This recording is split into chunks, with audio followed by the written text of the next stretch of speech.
Ladies and gentlemen, I'd like to make a short statement. In the world of royal servants, there are few more controversial figures than Paul Burrell. I think Paul is a fascinating character. As Diana's butler and footman to the Queen, he served the royal family for over 20 years. Only one man in history has ever served and been close to the Queen for 11 years and Princess Diana for 10. But Burrell was no ordinary staff member. He was a former insider who went on trial for theft from his employers and was cleared. Is this what you expected? Of course it is. But who now enjoys a lucrative life of celebrity. Honestly, Paul, isn't it about the money? It is not about the money. But how did the man handpicked by the Queen have such a meteoric rise to fame? How did he secure the trust of Princess Diana? And was he really privy to the royals' greatest secrets? With access to his family, He is very loyal. his supporters, Paul was a keeper of her secrets, there's no doubt about it. and his critics, They watch him, but they don't trust him. we tell the extraordinary story of Paul Burrell from servant to celebrity.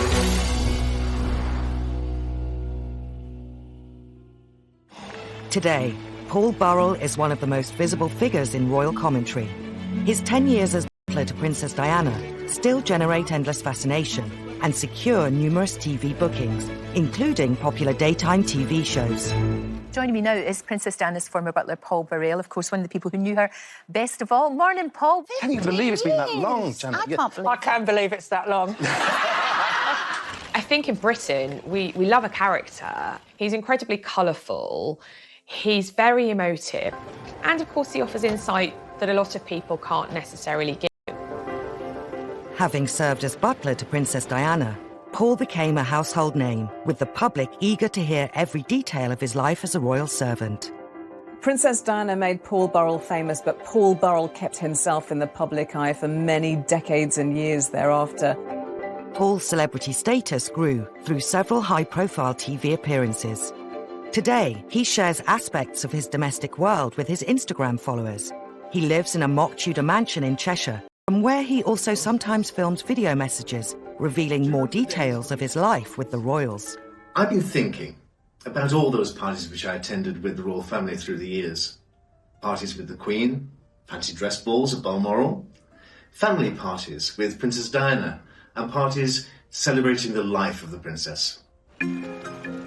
But his 21st century life is in stark contrast to younger brothers. The younger of them, Graham, has agreed to share details of their childhood. Well, we were 3 boys in a terraced house, 2 up, 2 down. Dad worked 7 days a week, 12 hours a day. Mum was always there. We shared a bedroom together. We had bath time together on a Sunday night in Tim Bath. The young Paul found a form of escape from his surroundings in the glamorous world of Hollywood. I remember as a child, there was always a poster up on wall from his film magazine. He'd have a picture of Bette Davis or a picture of Elizabeth Taylor pinned to his bedroom wall as we were children. There was something about Paul that was always being led to a different life.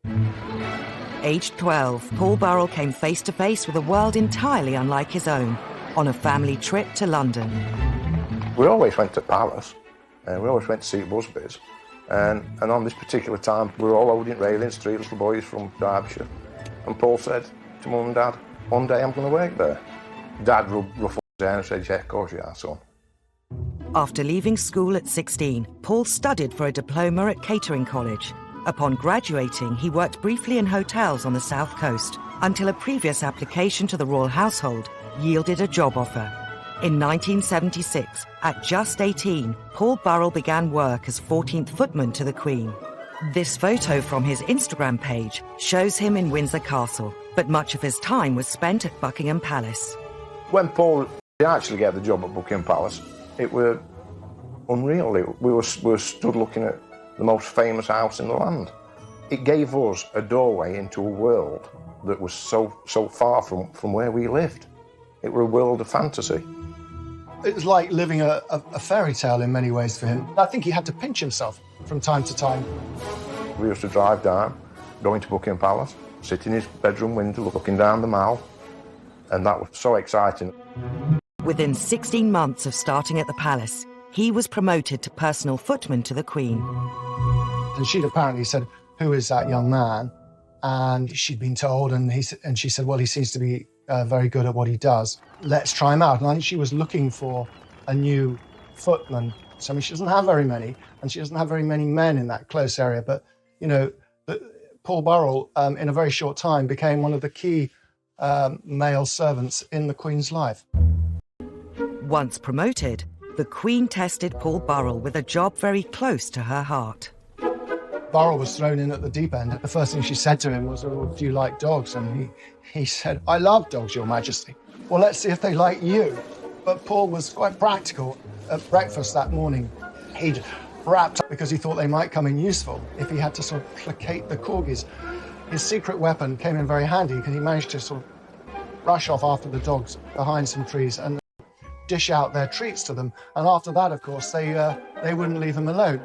It went until I actually stood in Royal Enclosure at Royal Ascot and seen the carriage drive swoop into Royal Enclosure and saw Paul sat up back at carriage directly behind Queen, that it hit me like a ton of bricks that my brother was so close to Her Majesty. As her personal footman and chief corgi walker, Paul Burrell was one of the Queen's top servants.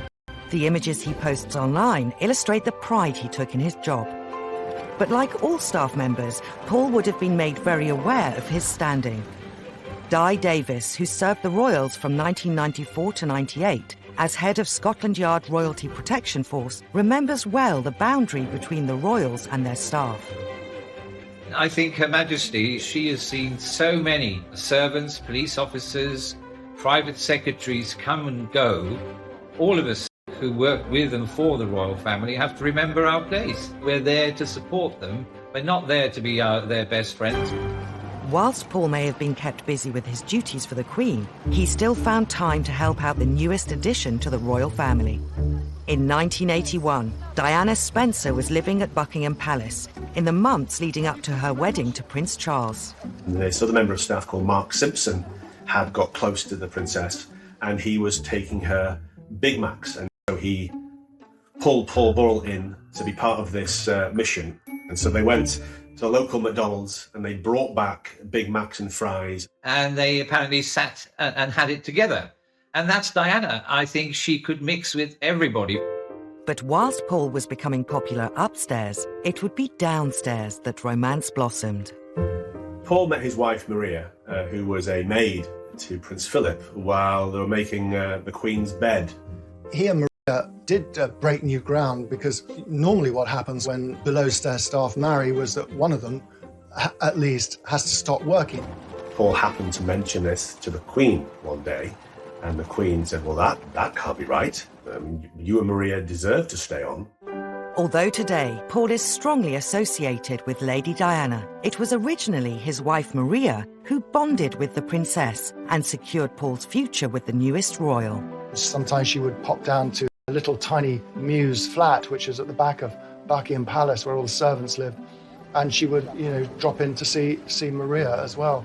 So slowly, this sort of relationship was building. So Princess Diana and Maria, so sharing their experiences and bonding over that new life. By the mid-80s, when Diana and Charles needed more staff at Highgrove, their Gloucestershire residence, Diana made an offer to Maria, not Paul.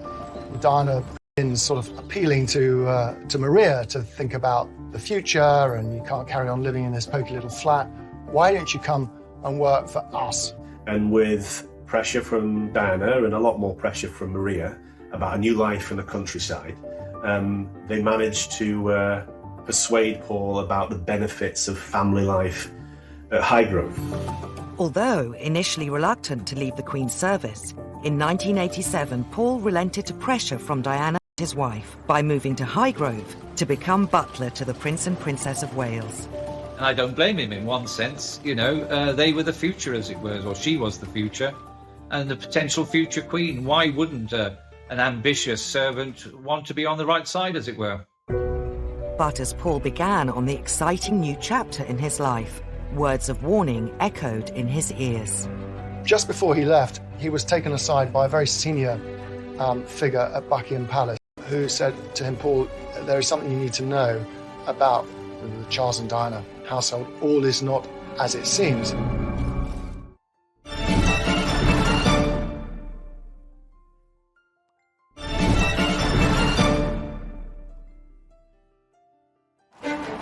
In 1987, Paul Burrell found himself working for possibly the most high-profile royal couple in living memory, the Prince and Princess of Wales. Based at Highgrove, he was a highly valued butler, but relations between Charles and Diana were strained. All the staff in the royal household knew that Prince Charles was carrying on a years-long affair with Camilla Parker Bowles. Princess Diana is first absolutely suffering and devastated, and then very slowly begins to try to find love and friendship in other places. With a growing divide between Charles and Diana, the princess drew on close friends for comfort. The photos Paul shares on social media from this time reflect the increasingly personal relationship he was developing with her. Many times when we visited, there'd be a knock at the door. You'd open the door and Princess would be stood there. I watched the friendship grow. She was calm around Paul. They were good together. Paul knew what she wanted before she wanted it. Paul soon found himself in a more trusted relationship with his employer than he had ever had working for the Queen at Buckingham Palace. She didn't have a husband who could talk to her. So she would talk to Paul. When she started to call him her emotional washing machine, she would dump all her innermost thoughts and emotions on him. They would. Before long, Diana was asking Paul to enable her own extramarital relationships, in particular with former Army Captain James Hewitt, who had been Diana's horse riding instructor. There was one time when Diana asked him to go and pick up James Hewitt, to take him to Highgrove even, which is quite astonishing. So Burrell put him in the back of a car underneath a blanket, and I mean, whether it really worked, it's highly unlikely because there are police all over the estate at Highgrove. The marriage problems of Charles and Diana soon became public when the Prime Minister made an unprecedented announcement. It is announced from Buckingham Palace that, with regret, the Prince and Princess of Wales have decided to separate. As Diana and Charles discussed separation practicalities, the Princess made an astonishing demand. Charles said, well, you know, whatever you want, just take it and go. And she said, well, what I want is, I want Paul. From 1992, Paul Burrell became butler solely to Diana, based out of Kensington Palace. It's interesting to speculate on how that felt for Paul Burrell. Did he feel that he was stepping away from the real heart of the royal family, so away from the Queen, away from Prince Charles, away from the blood heirs of the English monarchy? Or did he feel the opposite, that actually Princess Diana was clearly the superstar, obviously far and away much more charismatic and interesting than any of the other royals? Diana ran her household much more informally than any other royal. The normal hierarchy of servants was ignored, and whoever was closest to Diana personally would rise to the top. She was falling out with people, staff were coming and going. The only sort of constant in it all, at least to me on the outside looking in, seemed to be Paul Burrell. Before long, both Diana's private secretary and her other butler, Harold Brown, left her service. Candid photos from Paul's Instagram feed reveal how Diana even started to become a feature of Paul's social life. In 1994, she attended his wife Maria's 40th fancy dress birthday party. But as their lives became ever more entwined, Diana started to rely on Paul more and more. She started leaving notes about her life, her thoughts, asking him for advice on all manner of things. Paul has given the public glimpses of these notes through social media. He was definitely now being pulled into things that a butler wouldn't ordinarily see unless invited. In recent years, Paul has been publicly questioned over whether the relationship with Diana was more like that between friends than employer and employee. The thing was, of course, she shouldn't have let me come that close. Because there's a line. Exactly your terminology. It's interesting that you know the line. Did he allow himself to cross that boundary? Yes, I suspect he probably did. I understand that if he had turned down the sort of extracurricular stuff that he was now doing for her, well, where would that leave him? He worked in Kensington Palace. He saw the revolving door of staff being turfed out who sort of fell out of favour. She needed someone else by her side. She needed someone to look after her and to give her attention, and she approached the world through her feelings. So if she didn't feel loved or cared for in the moment, she would possibly feel very, very insecure and sad. But I just have a little sense that what bonded them was Diana's need to be loved and Paul's need to be loved. In 1996, the the Prince and Princess of Wales divorced, meaning Diana was officially no longer a member of the royal family. With Diana now free to use her international profile however she chose, Paul Burrell's role once again stepped up to a new level. On now iconic tours to Angola and Bosnia in aid of landmine charities, Paul travelled with her in a role that transcended his title of butler. He was wearing many hats. He was PR, he was chauffeur, he was private secretary, he was butler, he was everything rolled into one, which I think speaks to how much she relied on him and how much she trusted him. I remember that tour to Angola in particular.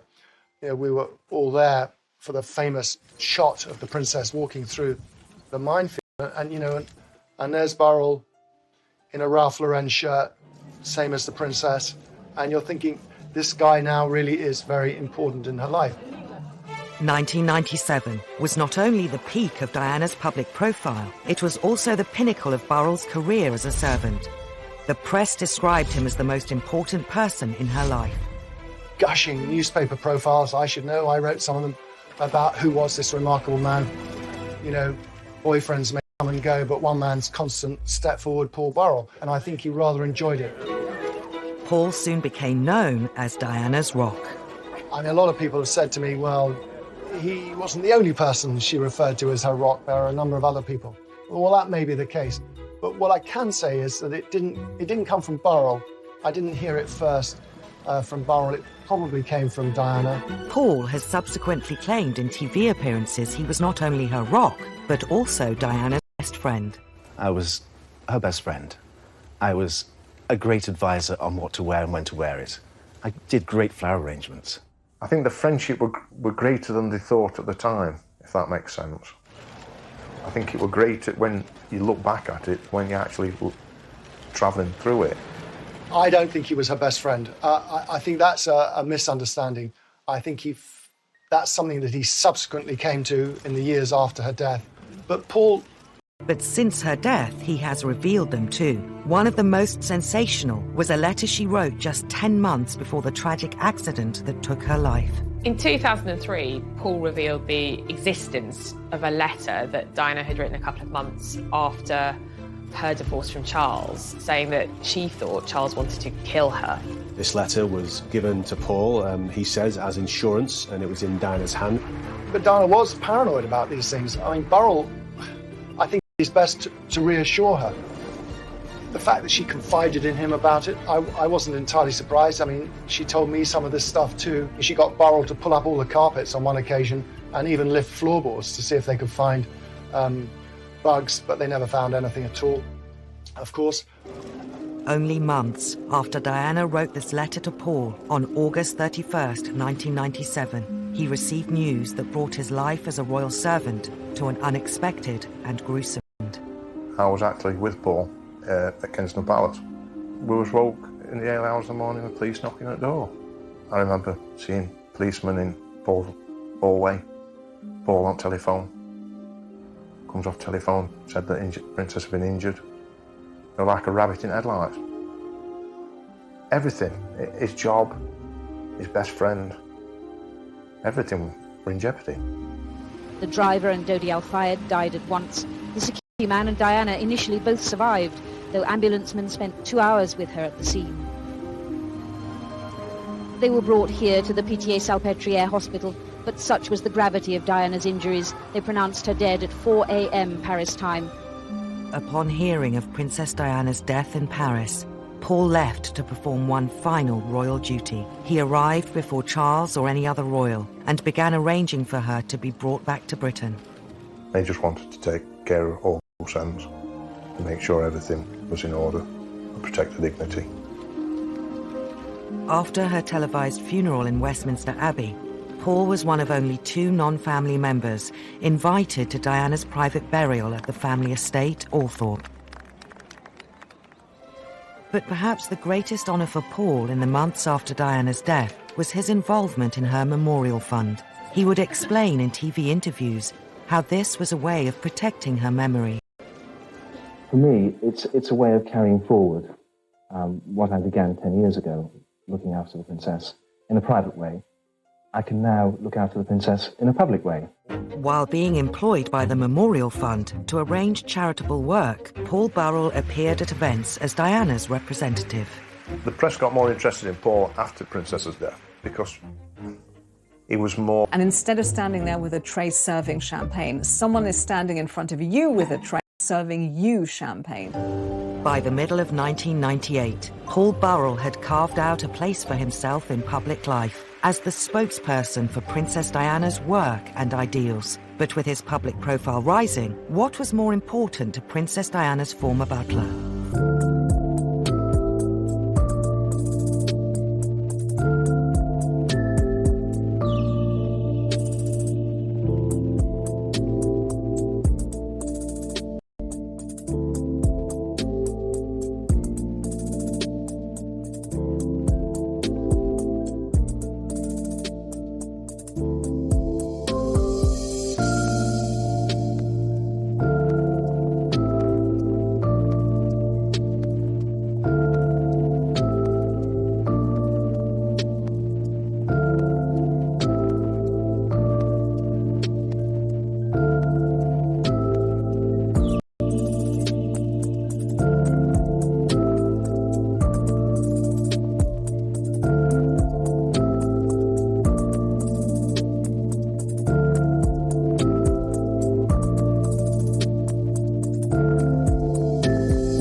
Less than a year on from Princess Diana's death, Paul Burrell, her former butler, was working as the chief fundraiser of her memorial fund.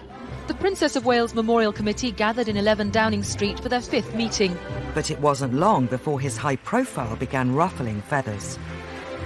It is a moving and natural progression for Paul Burrell to be the person to take up the mantle, to carry forth, championing the causes embraced by the princess in her lifetime. I think as Paul Burrell's stock rose and his profile increased and he found himself in the middle of the media spotlight as the person closest to Diana, I think that led to a perception that he was enjoying it all a little bit too much. That I feel that her spirit is still alive. There he was at the Memorial Fund ball.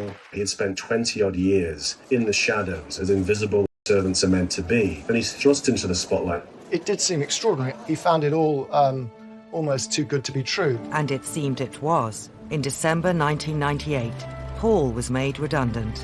Mr. Burrell only had a few words to say. Paul claimed Diana's sister, Lady Sarah McCorkadale, broke the news to him in a London wine bar. To her family, he would always remain a servant, and he was working class. They were aristocracy. And, of course, he was increasingly speaking on her behalf. And I think there was a feeling from her family that that was a bit inappropriate. It's human nature to want to better yourself, and I don't feel that that in itself is something we can criticise him for. But the fact that other people around him were disgruntled by it suggests that there was something else going on. And the something else could have been that other people wanted Paul to maintain his position as a staff member, or that other people noticed a grandiosity in Paul and they were fearful about where it might go. I think Paul was devastated. He thought he had done good work for the charities in Princess Diana's name. His departure from the fund once again made Paul front-page news. Paul Burrell, who joined the Prince and Princess of Wales' staff in 1988, drove off to spend Christmas with his family in Cheshire. Paul returned to Cheshire to begin a new life away from the spotlight. I think he felt he owed it to Maria and his sons to turn his back on his celebrity times. Maria wanted some stability. She wanted to be near her family. He did actually try and start a new kind of a life.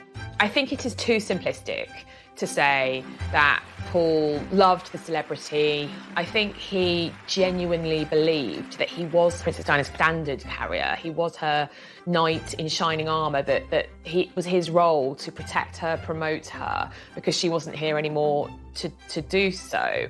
And so him kind of disappearing into obscurity, I don't think would ever have suited him. The Burrells' peaceful suburban life didn't last long. In January 2001, there was a dawn raid on their home by the Metropolitan Police. When the Serious Crime Squad searched Mr. Burrell's home in Farndon, Cheshire, they took away a number of items. Police found hundreds of items that once belonged to the princess. Reports of designer bags, personal letters, and more than 2,000 photos and negatives. The police were just amazed how much property he had. Some intimate letters from Diana to William, her old school reports. And I think, not unnaturally for the police, they felt, well, why would a butler have? And the police built a case which was based on a set of assumptions. The set of assumptions were, broadly, that Burrell had hidden this stuff away, stolen it in those weeks and months after Diana's death. As the executors of Diana's estate, the Spencer family made the final decision to pursue the prosecution. Paul was charged with 3 counts of theft relating to over 300 items. Once it was clear that the Spencers wanted the trial to go ahead come what may, I think Prince Charles's household had to be seen to be working in tandem with the executors and therefore lent their support to the trial. Almost 2 years after Burrell's house was raided, the trial began at the Old Bailey. Today, he's here at the Old Bailey, charged with stealing from her estate. Paul's defence claimed he was keeping Diana's belongings for safekeeping, an explanation the prosecution disputed. I mean, it was going to be the trial of the decade, and here was a member of Princess Diana's innermost circle charged with stealing her effects. I talked to him many times. He was suicidal at times. He was in a very dangerous place. His view was that when the boys were older, they would want to have this stuff, and they would be grateful to him that he had preserved it. Now, this was a slightly naive view, but it was a view. It was horrendous. It was like a free-for-all. We all went down as a family, show support. And listening to how the court case was being presented, and during that time he lost all the skin off his hands and off his feet, and that was down to worry. 2 weeks into the trial, and there was a shocking development. Just before Paul was due to take the stand, the Queen made an unprecedented intervention. She claimed to recall a conversation with Paul, during which he had told her he was taking some of Diana's belongings for safekeeping.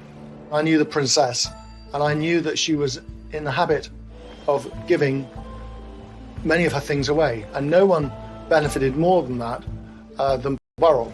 The case collapsed. He's happy and relieved to have been acquitted on all charges after the terrible ordeal of the last 21 months. I think, at the end of the day, Paul Burrell would have liked his right to reply in court to balance out the accusations and the reputation damage that had taken place over the previous 2 weeks. But ultimately, the Queen stepped in. There was a celebratory lunch with his legal team in Covent Garden, pasta and champagne, to prepare for the journey home to Cheshire. Congratulations. How's it feel? How do you feel? Very happy, thank you. Where's the taxi?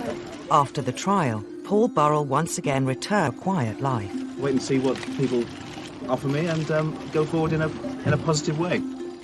Notoriety isn't a bad thing in tabloid Britain. These are things that the public really likes.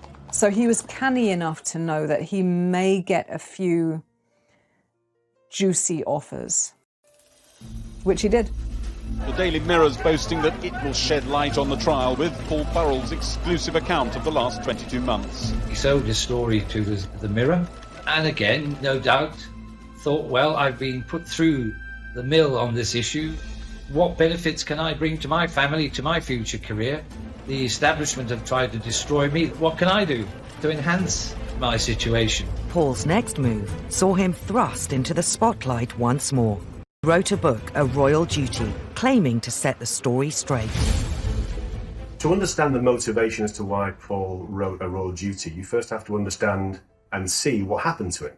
He had been put on trial, accused of the ultimate betrayal, of thieving from Princess Diana. He had become a pariah in many respects, and it's fair to say that they went to the brink of ruin. I think the intention, from what I understand, was always to give his side of the story. He felt that the public thought he was a common thief, and he had to explain what he did and why he did it.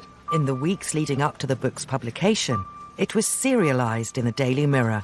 Piers Morgan, the editor at the time. He'll never betray Diana, he'll never betray the Queen, he's made it very clear. The week before the book was due to be published, there was an unprecedented statement from Princes William and Harry. William tonight finally decided enough was enough. Their press secretary read it out. We cannot believe that Paul, who was entrusted with so much, could abuse his position in such a cold and overt betrayal. It is not only deeply painful for the two of us, but also for everyone else affected. And it would mortify our mother if she were alive today. And if we might say so, we feel we are more able to speak for our mother than Paul. We ask Paul, please, to bring these revelations to an end. William and Harry speaking out about the book added fuel to the fire and generated more interest, because of course people then thought, gosh, what's in it? What's so bad that William and Harry are so upset? Paul responded with his own statement. I am saddened at the statement issued on behalf of Prince William and Prince Harry. Saddened because I know that this book is nothing more than a tribute to their mother. I remember drafting a statement. I remember calling all the producers and news crews to get the 10 o'clock news slot, because we weren't going to allow Buckingham Palace to try to control the narrative that evening by calling the book a cold and overt betrayal. I am convinced. So we took charge and Paul delivered a statement. I would also like to point out that following the collapse of my trial at the Old Bailey last year, no one from the royal family contacted me or said sorry for the unnecessary ordeal myself, my wife and my sons were put through. Embarking on a world tour to promote the book, Paul was soon confronted with accusations of cashing in. I have to stand up for myself and what I think is true, and I've done that. And that's why I've written the book. Honestly, Paul, isn't it about the money? It is not about the money. Absolutely not. I think that's a little disingenuous when he says it's not about the money. But then, of course, publicly, he can never admit that it's about the money, can he? I mean, how can anyone ever admit that it's about the money? I'll just say this, that in the years after Diana died, he was offered many different times the chance to write his book. One offer, which I saw, was for $4 million. He refused it flat and didn't entertain any discussions. And News International offered him a package totaling £2 million. He refused that deal. He chose the lesser deal on the table, which was £350,000 from the Daily Mirror. It was about, for Paul, the truth. How could his story be presented as he wanted it to be presented? You know, there's that such inherent hypocrisy in all of us. We love to say, oh, goodness, you know, roll our eyes at someone who we say is cashing in on, you know, having worked for the royals. But equally, we can't get enough of it. We want to lap up everything that they have to say. With the spotlight firmly on the former butler, in 2004, Paul appeared on ITV's popular reality show, I'm a Celebrity, Get Me Out of Here. Taking part in a number of challenges, much to the amusement of presenters Ant and Dec. I can't feel anything in it. I put my...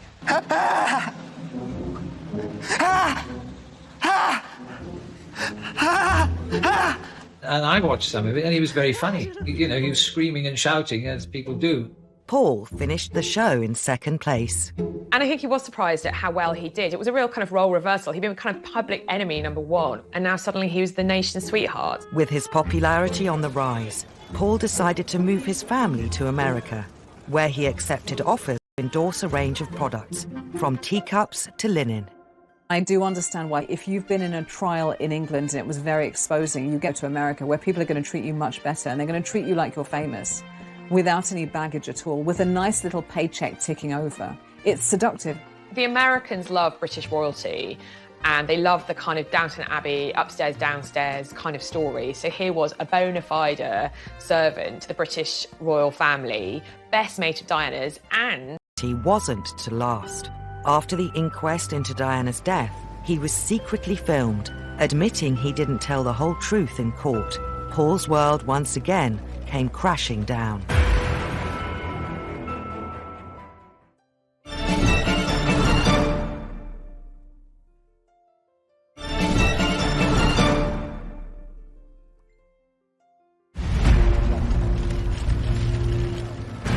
More than 10 years on from Diana's death, and with numerous conspiracy theories into what caused her fatal crash, an inquest finally began. Paul Burrell, still living in America at the time, was called as a witness. All day, Mohammed Al-Fayed sat in court listening as Paul Burrell rejected any suggestion that Diana was about to announce her engagement to his son, Dodi. "I find that difficult to believe," he said. This was only a 30-day relationship. She was on the rebound from Mr. Khan. He gave evidence as somebody who knew her intimately as a servant, but also a confidant. He was one of the last 6 people that actually she phoned before she died. He has always seen it as part of his job to protect her, and being part of the inquest was part of that. The world's media were on tenterhooks, desperate to see if Paul had anything new to say. But instead of new revelations, Paul Burrell quashed rumours that were circulating about Diana, including that she was pregnant with Dodi Fayed's baby. The princess, he said, was on the pill and definitely not pregnant, and he suggested she may have allowed herself to be seen so publicly with Dodi in order to make Mr. Khan jealous. The inquest took months to complete, yet appeared to confirm what many already suspected. Let's be clear about this. Princess Diana died because a drunk driver was driving her car and was going far too fast in a Paris underground tunnel. And crucially, she wasn't wearing a seatbelt, neither was Dodi. So those are the very base facts, but I think there was such an emotional outpouring of her untimely death that the facts got lost. With the inquest finished, it wasn't long before Paul Burrell found himself having to face uncomfortable questions again. When he was secretly filmed by a Sun journalist, admitting he didn't tell the whole truth in court. He was drunk, he was jet-lagged, and he maintains he was a victim of entrapment. There might have been an element of showing off. I'm sure that's quite possible too. The total disregard for how this will feel to the people who were affected by Princess Diana's death, it just takes my breath away. Paul's lawyers issued a statement, not under oath.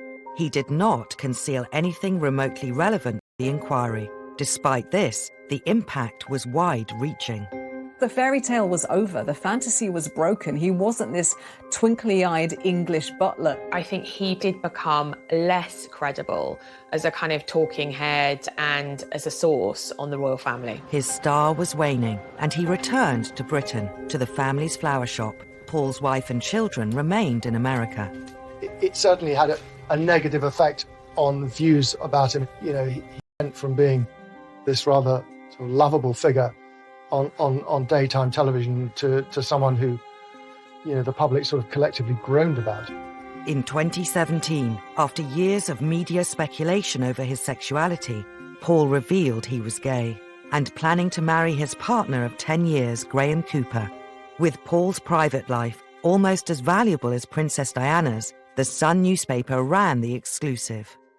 Paul wanted a private wedding, and he wanted to come out as a proud gay man privately to the people who know and loved him. We've got to remember the Sun newspaper chose to out him. So the moment that news breaks, you are immediately out of control of the story. So Paul did a deal to take control of the narrative. Paul was once again welcomed onto British daytime television. In an interview on This Morning, he revealed how he told his family about his sexuality. To sit with them and talk about my sexuality and to cry with them and say, this is your dad. I'm your dad.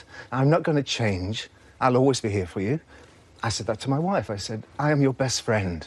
I'll always look after you. I'll always look out for you. As complex as Paul is, it's important to understand and not villainise him at every turn, to understand that he also had some very difficult challenges, which he had to find ways to overcome.